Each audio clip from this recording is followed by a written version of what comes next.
Trails of Cold Steel marks the beginning of the third arc in the Trails or Kiss-Cave spin-off of games that originated from The Legend of Heroes.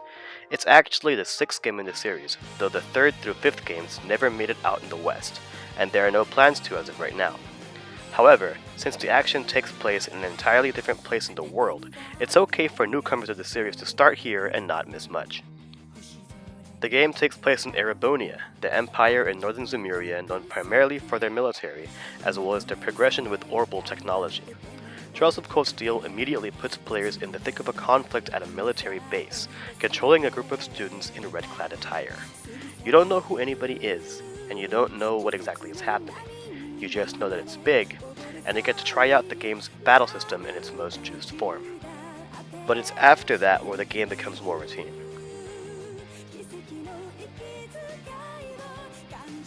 You're put in the shoes of 17-year-old Rien Schwarzer, a katana-wielding youth beginning his enrollment at Thor's Military Academy, a military school well regarded among the citizens of Erebonia.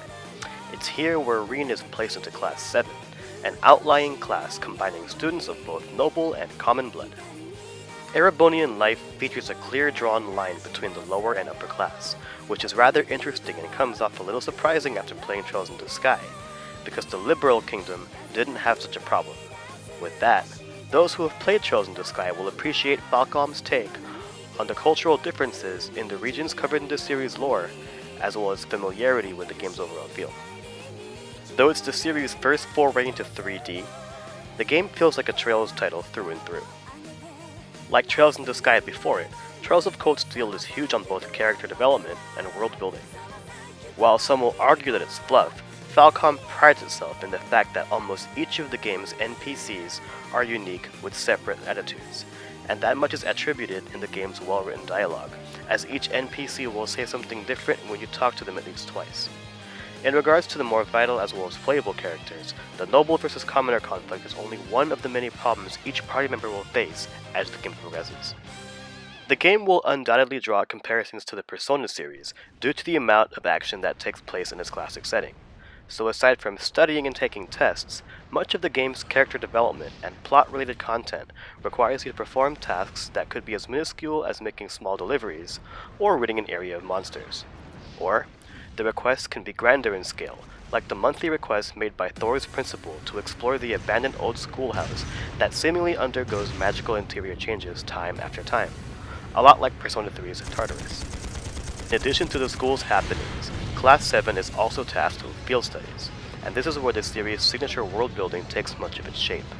During these field studies, you're also tasked with taking and completing various requests, and like the ones fielded at Thor's, there are some that are both required and voluntary. Of course, as any Trails enthusiast will tell you, if you want the best ending, nothing is voluntary. In fact, each of the game's 6 chapters also includes a couple hidden quests not found in the notebook given to you. To make things a tad less tiresome though, the game has a quick travel option so you can choose to traverse to a specific area through a menu, rather than having your character run there. In addition, areas that are essential to quests and side quests are marked on the map. The hidden quests, however, don't have such markings. As for the battle system, it's roughly the same as the previous Trails games, with a couple minor changes here and there to make them go by more quickly, namely through combat links and the new Arcus system. If you're new to the Trails series, you can refer to our written review for specifics on the game's battle system. But what's new about the battle system? The Arcus units each Class 7 character holds gives them the ability to form what's called a combat link. When linked, 2 characters can gang up on enemies while attacking. This extra attack is tied to how effective each character's weapon is against specific enemies. For example, more often than not, flying enemies in the game are weaker to projectile weaponry, so if Elisa, for example, shoots a bird with her bow, it's likely that the character she's linked with will also follow up with his or her own attack. Combat links can be switched around anytime during your turn, except when characters can't form a combat link because of reasons indicated in the game's plot. Other than that, there really wasn't that much fine-tuning, but this battle system really didn't need any tinkering to begin with. It doesn't look like we have much time left. To stop them before they can activate the railway. At this point, it's pretty easy to tell that Trails of Cold Steel has a strong narrative-driven plot with a solid battle system. If it's length you're into, the game has no shortage of play length, as my first playthrough went well over 70 hours. Throw in the fact that there's a New Game Plus option, not to mention the definite possibility that your first playthrough wasn't perfect, and you have a game that you'll spend an extended amount of time in if you're looking for a 100% completion, or maybe a platinum trophy. As for which version to get, there are hardly any differences between the PS3 and Vita versions at all. So for the sake of nitpicking, the Vita version noticeably has slower load times than its PS3 counterpart, but because of its high resolution on a condensed screen, the game is actually more visually appealing on the handheld. Also, those with the PS TV also have the option of playing the Vita version there. While the game unfortunately isn't cross-buy, the game does have a cross-save option that'll enable you to upload and download your saves, so you can play them on whichever version you want if you end up buying both. Here they come. Since the game came out a few days before Christmas, combined with the fact that the PS4 and the 8th generation of gaming is already upon us, it's very likely that Trails of Cold Steel will fly under the radar and go obscure, especially since it's on PS3 and Vita. That being said, any RPG fan would be doing themselves a huge disservice by letting that happen.